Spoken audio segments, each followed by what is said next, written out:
Om Sri Sai Ram, and welcome to the next episode of Tuning Into Sai, a podcast series offered by Sri Sai Centre of Mill Hill. In today's episode, I am joined by Vellendra Sannasy. Brother Vellendra was born in Durban, South Africa, and moved to the UK in 2006. He is currently a business transformation leader by profession.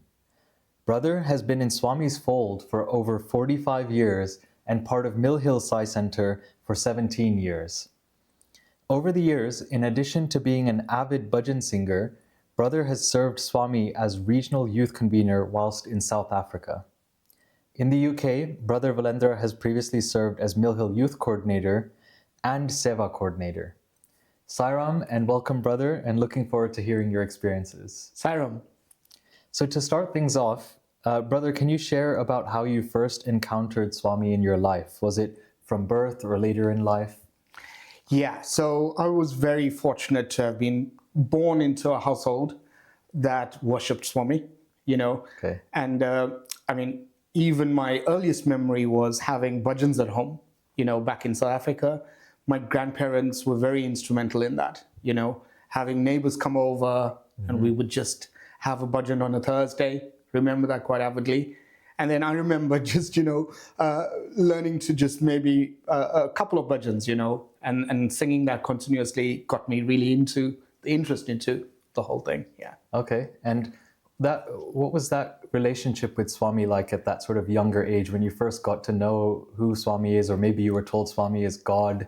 What was that relationship like for you at that age? Yeah, it was really special because I was born into a family that was very dedicated to Swami, So it always pushed me to want to learn a little bit more about the, what Swami is really all about.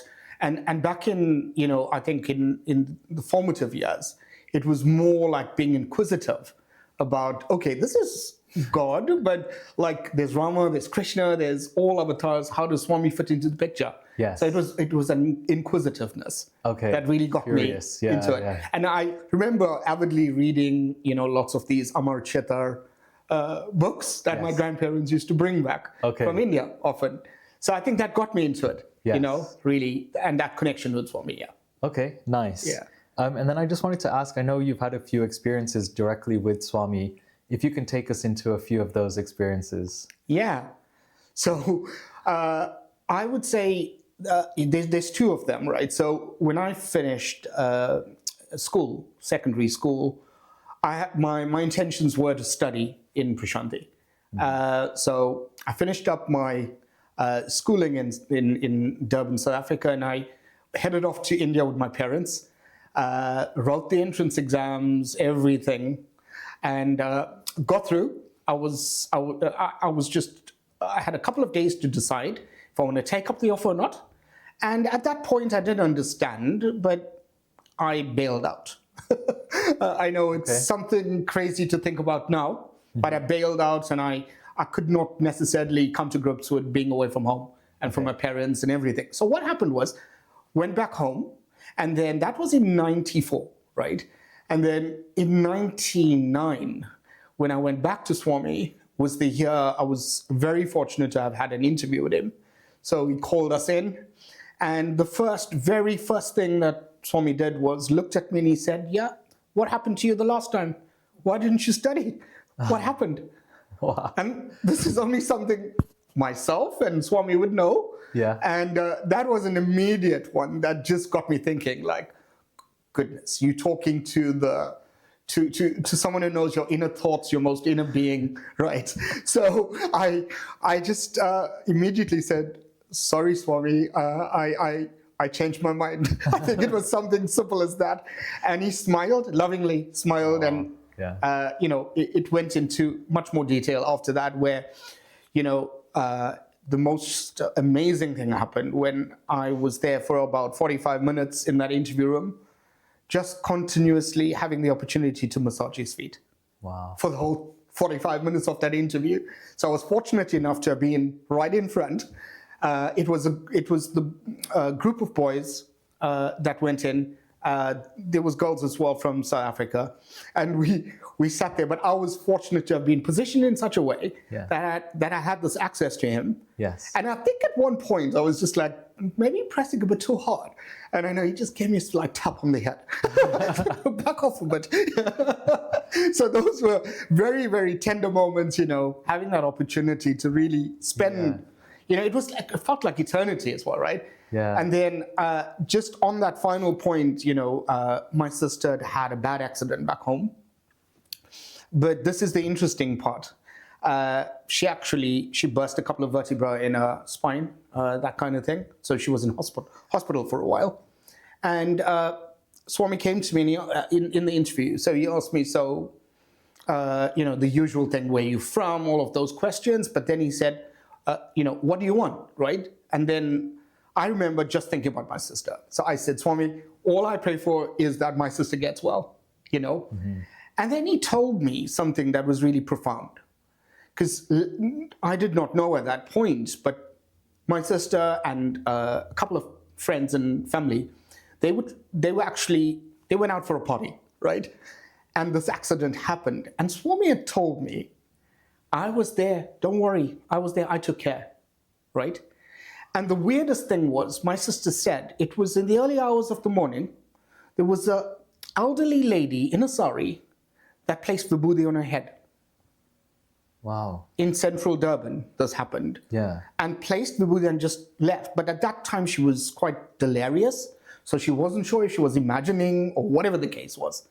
But it got reconfirmed when I had my interview, like 6 or 7 months down the line. Yeah. And Swami said to me, don't worry, I was there and I took care, right? Yes. But he also left me with a parting shot, because this was an environment they came from. So Swami said, bad environments leads to bad circumstances. So it was a lesson for all of us. It wasn't just a lesson that I had to relay this message to her, but it was a message for the entire family, all the kids in the family, everybody. Swami himself, God himself saying to you, bad environments will lead to bad circumstances. So oh my God. It just blew my mind away, Yeah. that and it comes back to everything else that was discussed in there about, the opportunity I had, which I turned down, and only he would have known. It kind of reconfirmed everything to me, that you're in the hands of God. Bhagawan is God, and there's nothing more to it, Mm-hmm. So I think taking away those kind of special, there's tons of other examples, but for me, those are the ones that stand out, that I never forget. Mm-hmm. And it's things I even say to the girls back home, never forget that he's with you at all times and he's watching you, So I would say, that was definitely something really special that happened. And was that in the same interview, the about your university and then about your sister? Both things. In the thing. Oh, wow. Okay. Yeah. And what was that? Because you said you were massaging Swami's feet, and I've heard different stories about how people feel when they make contact with Swami. What was that feeling?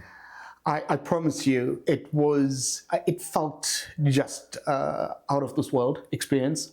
Yeah. Because, when we think of our own feet, right, it's tender, it's soft at that part when you underneath the foot, right? But Swami's was, the only way I remember this so vividly, it was really like cotton wool. Supple, and I think he took extreme care of himself. But I actually forgot I was in that room, because I was just constantly tearing. And I think I got immersed in all of that, and I just lost myself. So even the time when he started talking to me and stuff, because he gave so much of attention to all of us. Yeah. So I remember, I was probably daydreaming or thinking I'm in some other world, Yeah. But that feeling was just so special, because it was just this most supple kind of feet that you can hang on to, and you don't want to let go of it, obviously. Yeah. And I could see some of the other boys were trying to stretch and also do that, but I was fortunately placed where I was. Right next to it. Yeah. And what many devotees that will be tuned in have not seen Swami in the physical presence. How would you describe his mannerisms, personality, if you've had any more interactions, or even in that same interview, if he was interacting with anyone else? How would you describe to somebody who's not had that chance to see him in the physical form, what Swami was like in person. Yeah, he was I remember clearly, he was so diminutive, that figure, but a powerful figure, Yes. that just made you, I remember when I walked into that room, I don't know what overcame me, but I was just completely in tears, and just as I'm speaking to you, I can feel the goosebumps because it's reliving it, right? So you entered through there, and the first thing I remember was just breaking out into tears. I could not control myself. And I would say the other thing about not just the interview, whenever I've been to Prashanti, especially in that physical form, even if he was walking past or coming out from his room, just the gaze was transformative, because I think all of us have had that experience where like you would have weird thoughts at the most awful times, like Swami's coming out and you're thinking something totally out of the blue. And then when you see him, it just transforms everything. Yes. And I've had the other, good fortune of like, him staring into your eyes, Yes. And I think many people have had that experience in almost every episode that we've had so far, that experience of Swami was looking directly at me, and the feeling is bliss, right? Yes. Immediate bliss. Yeah. And I feel like exceptionally fortunate that, on a couple of occasions when I went over, I had that proximity to him, So when I tried to even tell the girls, describe to them what that felt like, it was like, it was almost being like in heaven, right? Yeah. It is not like part of this normal world that we live in. Prashanti has always been that way, even from a young age, because I've been going out there from a very young age. My first trip there was at 6 years old. Oh, wow. Okay. So I was very fortunate to have gone. My grandparents played a big part in that, Yeah. So I feel every connection was different, but I think overwhelmed, I was so overwhelmed from a young age that it made you yearn to go back. So every trip was different.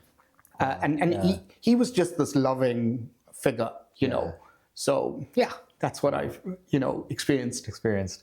Are you able to share any other experiences, maybe one or two more, either in direct proximity with Swami or even indirectly, from a distance that Swami's guided you in life, or you really remember that experience? Yeah. So I think one that also stands out is, from a young age being part of Baul Vikas and having that opportunity in 1982. 1982, I went out as part of they had the first ever Baul Vikas rally in Prashanti. And being part of the South African contingent, there was a group of probably about 50 of us that went from South Africa. And I was very fortunate. I was part of the float procession, I remember. And I was dressed up as this little Zulu warrior with a shield and everything on, and no top, nothing, but just the shield and everything. And as we were going past Swami, I remember it was at the Hillview Stadium then.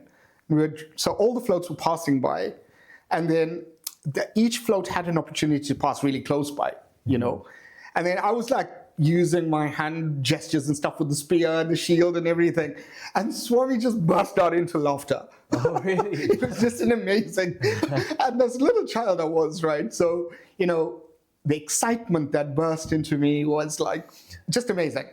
God smiling at you, laughing with you, And I remember I went with my cousin. We both went with my grandparents. And the very same day, she was part of that group that was asked to offer Arati. So I felt a bit despondent because she had that chance. But then when we looked at the whole incident, I had that chance to actually have him smile at me, laugh at me, do that kind of thing. And then I realized that Swami looks at everybody equally, It's a special opportunity for everybody who goes out there. So that was my very first experience with Swami. Okay. When we went to Prashanti for the first time. But then subsequently, like back in South Africa, there was loads of experiences even at Bhajans, where we have it often here where like a flower may fall or something, you know.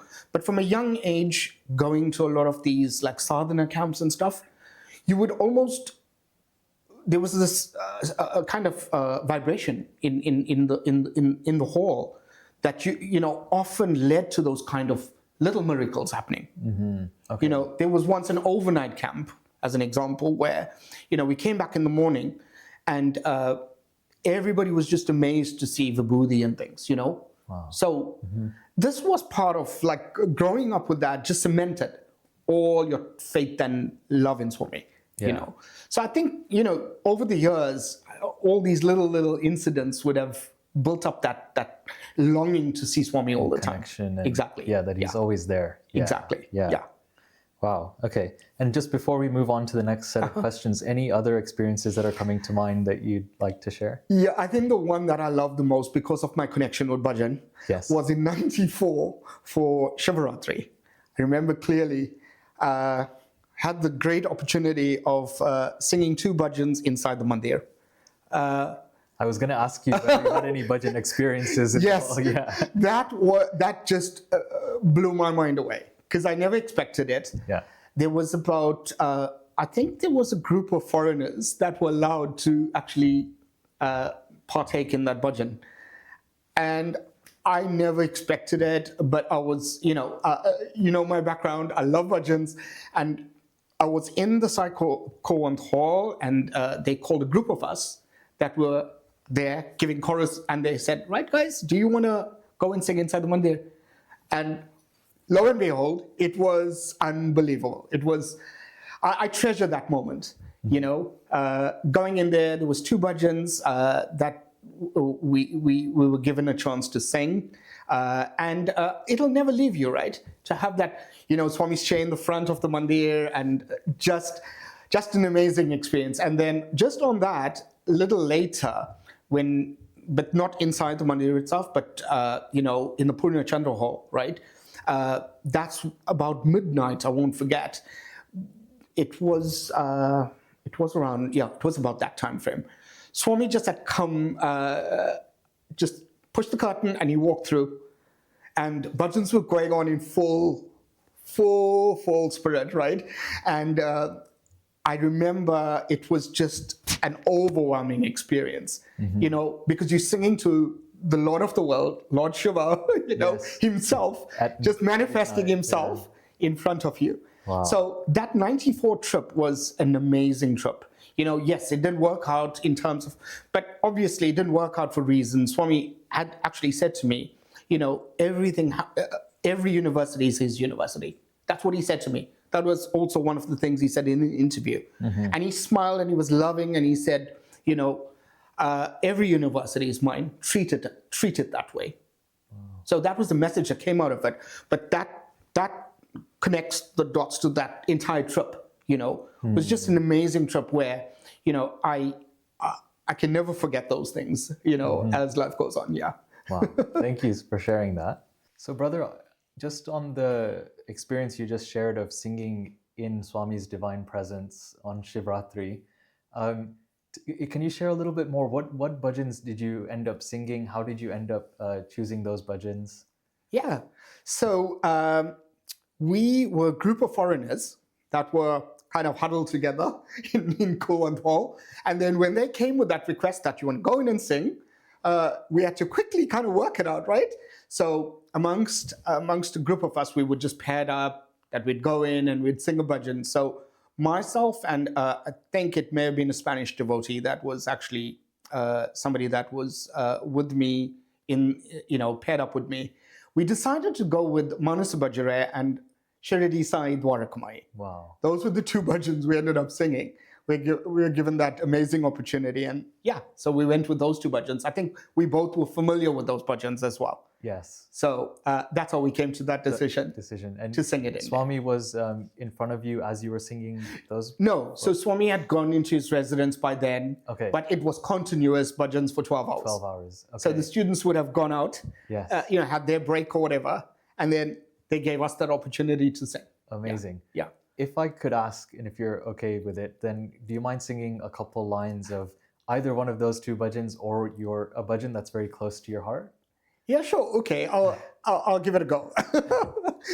I'll do Cherished Sai. Sure. Okay, because that was the one I sang.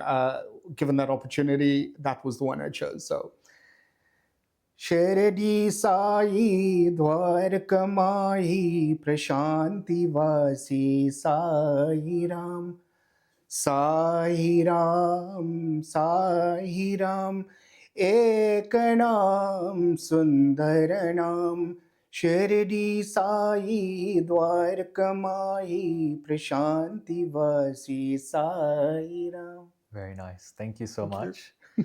So just to move on to the next set of questions, how would you describe your relationship with Swami, say over the years, maybe from when you were younger and then over the years and now, how do you see Swami in your life? That's a great question. I think, so I've spoken about this actually to a lot of people, because for some of us who actually were just born into this organization, right? You knew nothing else. You knew nothing else. You were just born into it. When it was time to start going to bhajans, time to go to Balvikas, you just did it, right? Mm-hmm. And then if I talk to somebody like Kubashni, who only came into Swami's fold much later, mm-hmm. It's quite interesting because this was just an automatic thing for me. Yeah. And I sometimes took it for granted, mm-hmm. right? That Swami is going to take care of everything. Yeah. I think that in some respect that's good, because you know that you can just lay everything at his feet. But also you got to sometimes realize you've got to earn his grace. Yeah. So I think over the years, so much has changed in my life, because I would say prior to starting work and prior to getting married and starting a family, that kind of lifestyle was just attributed to, I would just flow with anything and just say, okay, you're in charge of everything, just go with it, right? Mm-hmm. And everything kind of fell into place for me.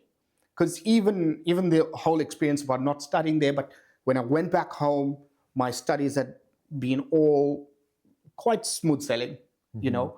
Finished off all of that, Swami had definitely guided me into my path of study, into what I wanted to do. Yeah. I mean, in the thing I get the most out of all of this is I did not even struggle. I ended up getting a job quite quickly out of uni. Those things were all things I felt like was just laid out, like your path was laid out. But then as I started, after we got married and then started a family, all of that, and starting to realize that you've got to put a lot of effort into earning Swami's grace, mm-hmm. Because it took a lot to move over and come to a foreign country in order to start a new life here. Even achieving little things like, being able to buy our first home, that took a lot of sacrifice, that took a lot of effort. I know I always say that everything is down to Swami, but my mindset started to shift a bit, like even after the kids came in, right? Mm-hmm. It's like, you've got to put the effort to try and mold them into the right path. Before it was just yourself, just thinking about yourself, and that Swami was in control of everything, right? Yeah, yeah. But now it's the effort that myself, as the father figure to my kids, but also as a husband to Kubashni, that really made a difference. I had to start thinking about doing things differently, right? So I would say there was a transition. Okay. Like being in the organization and knowing Swami and being part of all of that prior to being a householder, mm-hmm. I felt was a different experience to now. Okay. I find it very challenging sometimes because you have the demands of family life, and then the things you had the ability to just do in the past, mm-hmm. right? And it's tricky how you balance it. Yeah. So, and actually I recalled something. In '97, I attended the youth conference in Prashanti, okay. as the part of South African delegation that went. And Swami had specifically was preparing us for becoming the next step out of youth into becoming householders. You're going to get married one day. So I remember that '97 youth conference was all about how our lives should be dedicated to him, but we have responsibilities to our family life as well. So the 97 conference was a preparation for me into this next stage of my life. So Swami was always there preparing you for the next step or the next chapter in your life, right? Right. So that's a great question you've asked, because I just feel like, the formative years is all about just following your parents, following your family, and Swami's there in the background. He's part of that, right? But then as you start to go into the real world, the challenges come in, all the difficult things start coming your way. Decisions you have to make, some of the balancing you have to do, the juggling. Like a simple example is when I was just, still probably a young adult or able to just pick up and do anything, right? Now I have to think about what I need to do, what's my responsibilities at home, It's that kind of thing. I feel like he's given me that guidance throughout, but now he's given me more of a challenge to use that capacity to think through things, Okay. So I think decision making has become a lot more as well, and I attribute a lot of that to formative years in Balvikas, right? It's that preparation, because a lot of the times, I think like most kids, right? You go to Balvikas, you're just doing it largely because your parents want you there, right? But now, as a father, I see the significance of why I've been there through that whole part, because then it starts to make you think about, okay, so I'm going to use that technique with the kids, or I'm going to use that technique to diffuse some, maybe it's a small quarrel at home or something, right? But those are the things that come into play. So I feel like it's changed, Okay. where in the formative years, it was really just getting on with it and taking Swami for granted, that he will just take care of everything. Now I've got to think first about everything I do, and then, offer it to Swami, but bring all of these teachings, all of these things you've learned throughout your time in the organization, right? Even, so another important thing was I got a lot of practical skills from being part of this organization. Like back in South Africa, I learned organizational skills, I learned technical skills by doing Seva activities, right? We in South Africa are very lucky. We have the opportunity to go into townships and build things. So I'm terrible at DIY, but I learned. I was able to basic stuff. Go and learn simple skills. Right. I remember like building. There was a big building. The Sai organization undertook to build schools. So I went along, but I wasn't great at it. But I learned simple things that now I can put back into day to day. Yeah. Help me get through life. Yes. So I think it's all those little things, little nuggets that you learn in the organization. Yeah. And I say to the girls as well, that the opportunity you get to stand up there and do a quote of the day or anything, that's going to put you forward in life, right? So when you get that opportunity, you grab it, and then it molds you to do whatever is coming up in your life. Yeah. So the organization gave me tons of these opportunities. I was also very active in youth back in South Africa. We did lots of productions, so taking part in plays was I actually enjoyed that. So I was very, as much as you think I'm not shy, I was very shy. But, that helped me to break a lot of that shyness, working with other youth, working with adults, to try and do productions with Swami. That kind of molded me into what I am today. I totally feel if it wasn't for that, I wouldn't be able to really, even my work, the type of work I do, it's all related to people. And to become a people's person, you have to break down some of those barriers. Yeah. So you have these moments in life where you're like, that's why that thought for the day, Swami trained me in that, because then I can give this presentation at work with confidence. 100%. So it comes in at those moments, and then you look back and you think. Yeah.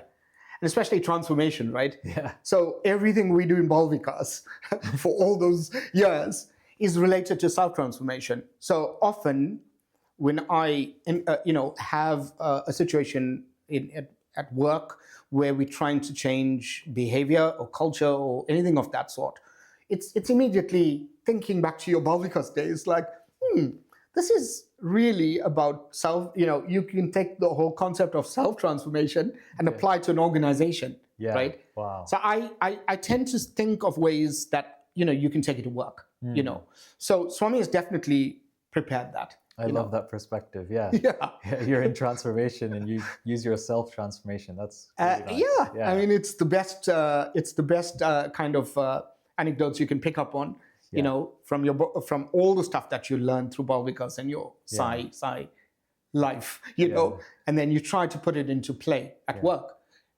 which is similar.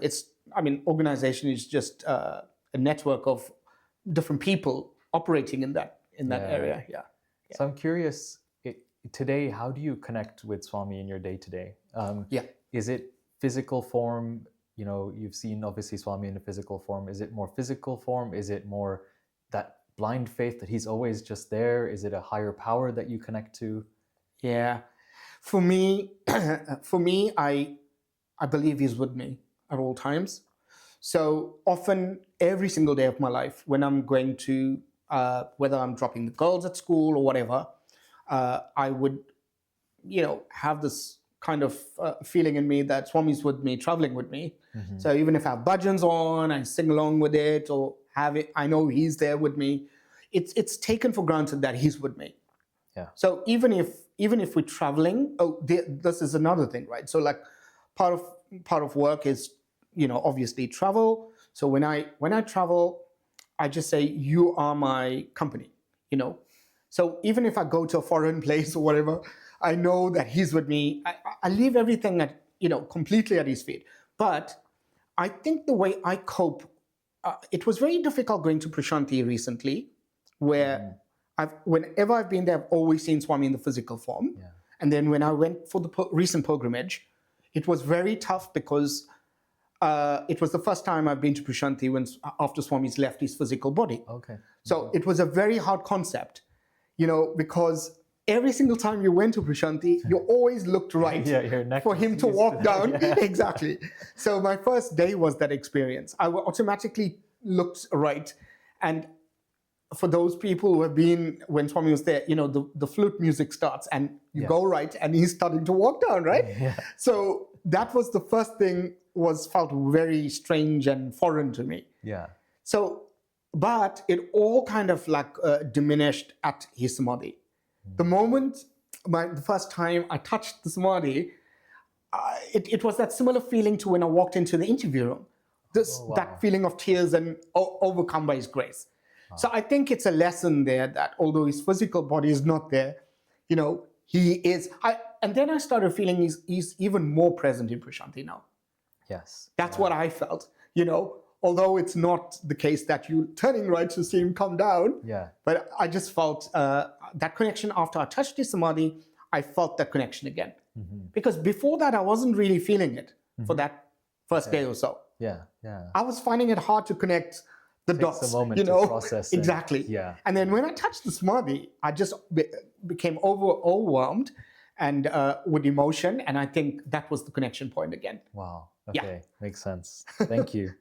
I know that just switch to a couple questions on sort of spiritual service side. You have touched on a few of these points, but having been heavily involved in bhajans as well as service over the years, what do bhajans and service mean to you? What impact have they had on your life? Or how would you share that experience with someone else who would be looking to get into bhajans or service? Yeah, I think bhajans, for me personally, bhajans is my solace.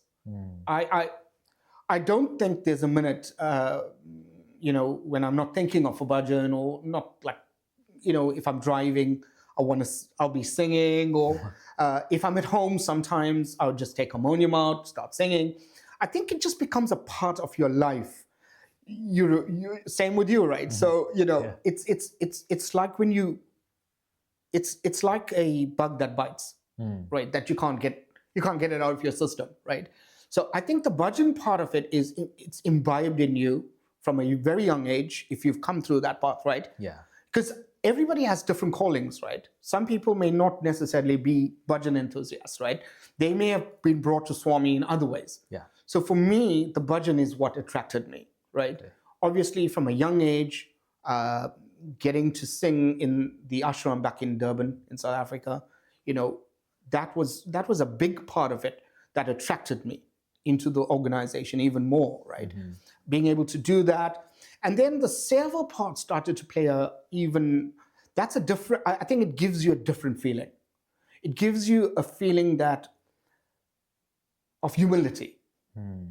Especially, I would say the Seva projects that you are physically doing something, like building a school or building a toilet.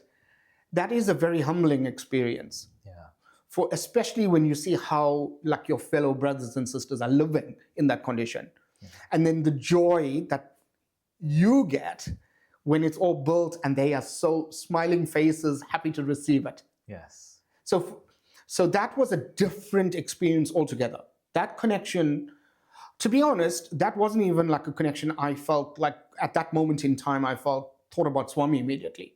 It was the human connection between myself and the group of people we were serving, right? Even dishing food.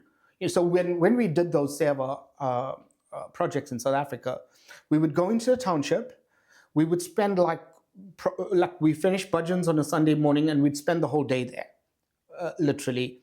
Remember my dad's trade, he's actually a carpenter by trade, right? Mm-hmm. So we used to spend a day out there doing all sorts of things like either building up the schools or the little homes that they would build for them, and the joy when you leave there, even after providing them a meal after that, was just amazing. That for me wasn't even that connection with Swami, it was a connection with another human being. Okay.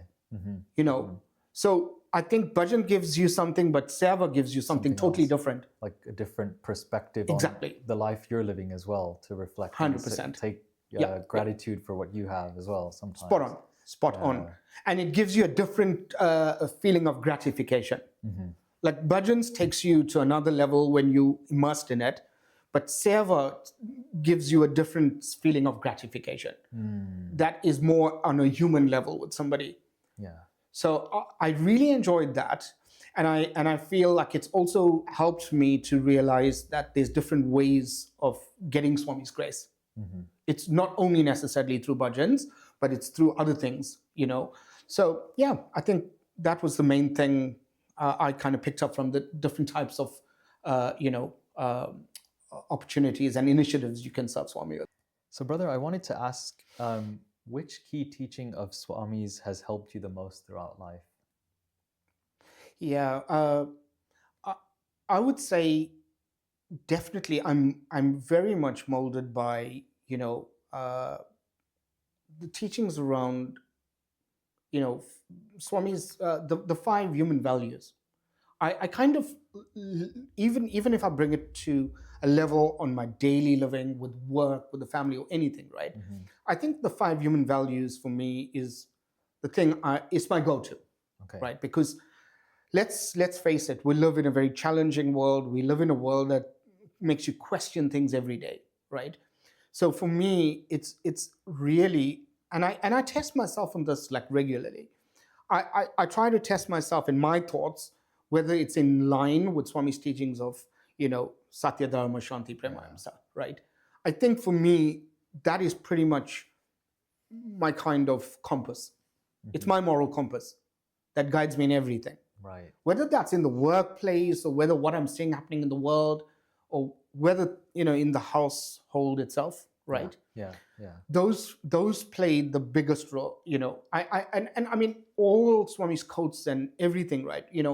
They're all important, but I tend to ground myself in those, try to ground myself in those human values, because I feel if I am in any of those areas, if I'm not in tune with that, then I am deviating from him.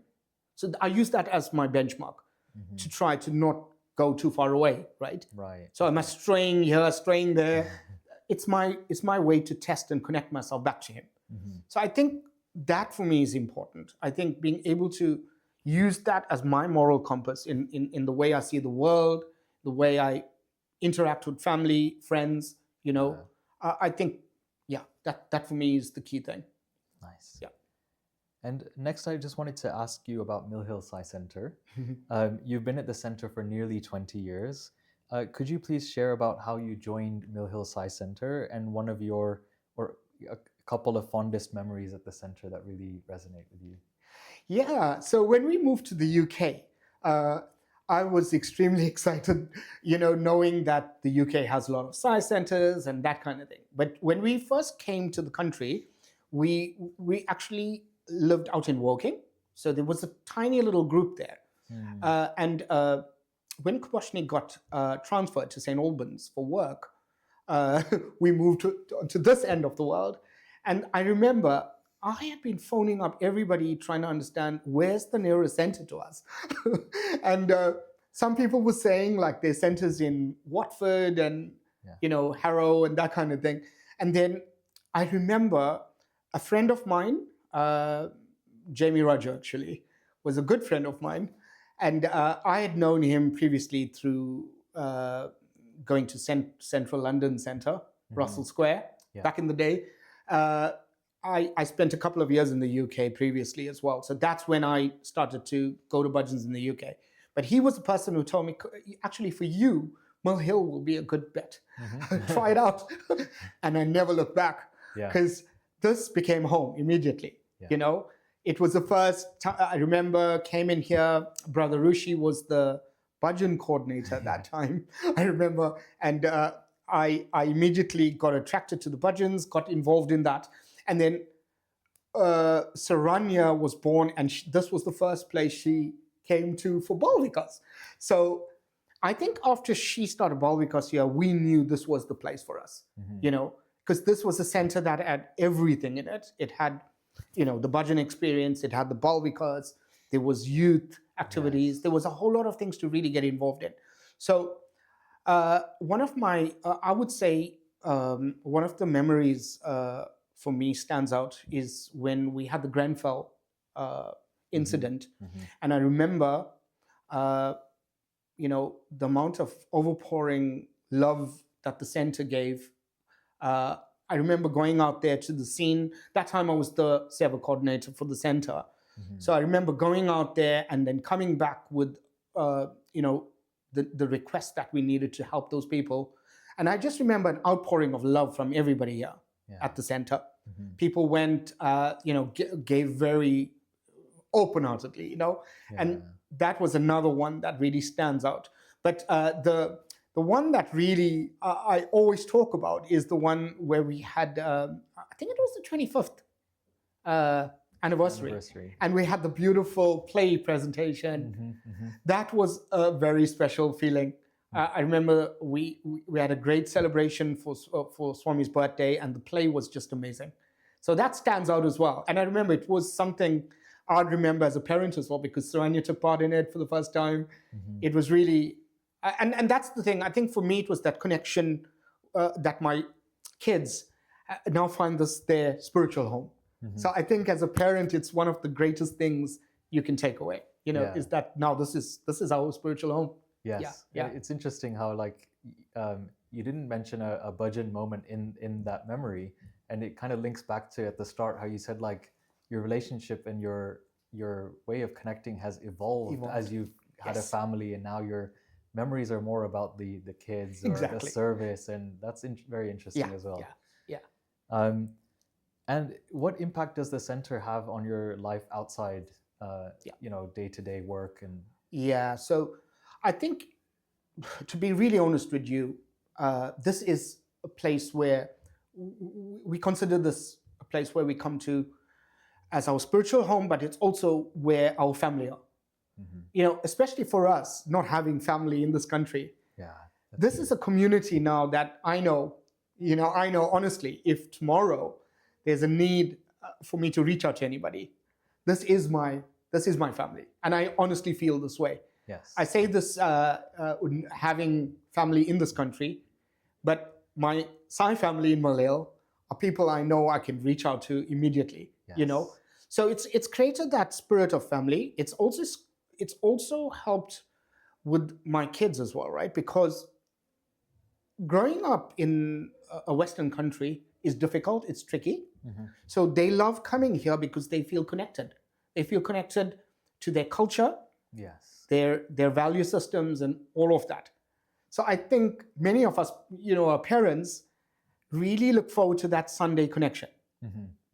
It's not just for me. I think it's for us as a family, having this extended family, and for the kids being able to really come to a place where they feel they can really be free, knowing who they really are. Yeah, with like-minded Exactly. people that think very similar to them. And Yeah, because the 5 days of the week when they're in school, it's a different life compared to what they experience out here on a Sunday.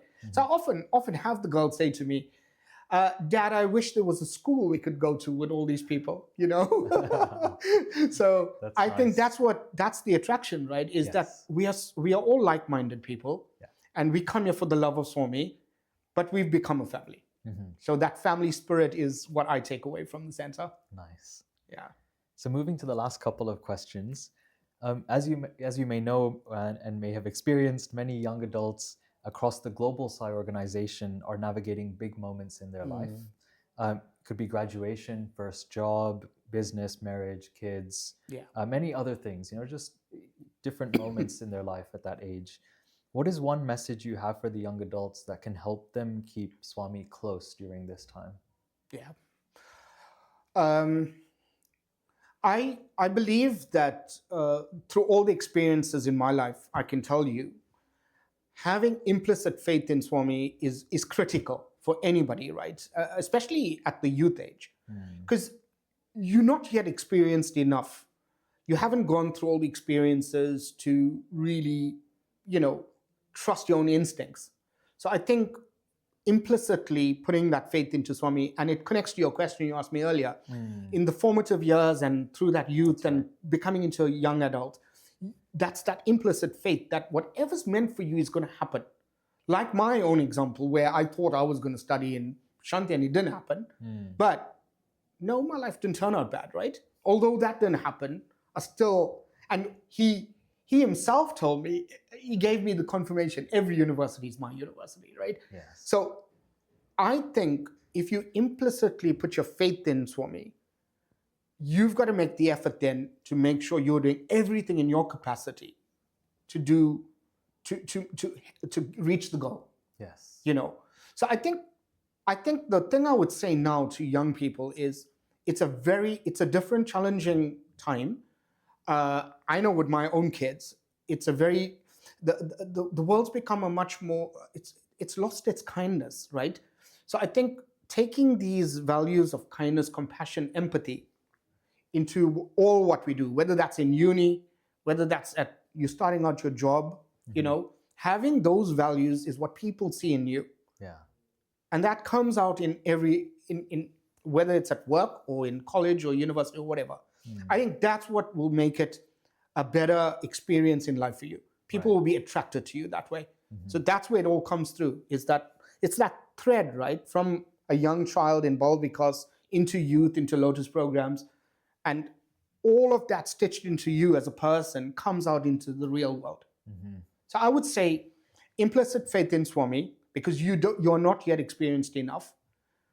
You leave it at his feet, but you really put the effort into your goals. Yeah. Nice. So the closing question. This year we are celebrating Swami's 100th birthday, centenary year. If you could please share your special birthday wish or message you'd like to offer to Swami.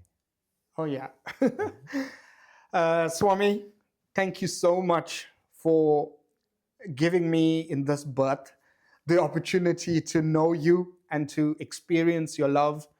I would not be who I am today without you, So I wish Swami happy birthday. I know his only wishes for us is, for his birthday is for us to become better human beings.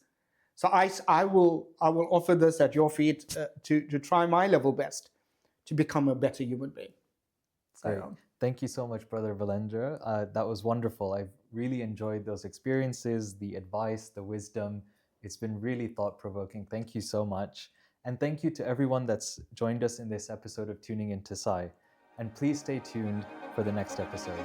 Thank Sai you. Ram. Sai Ram.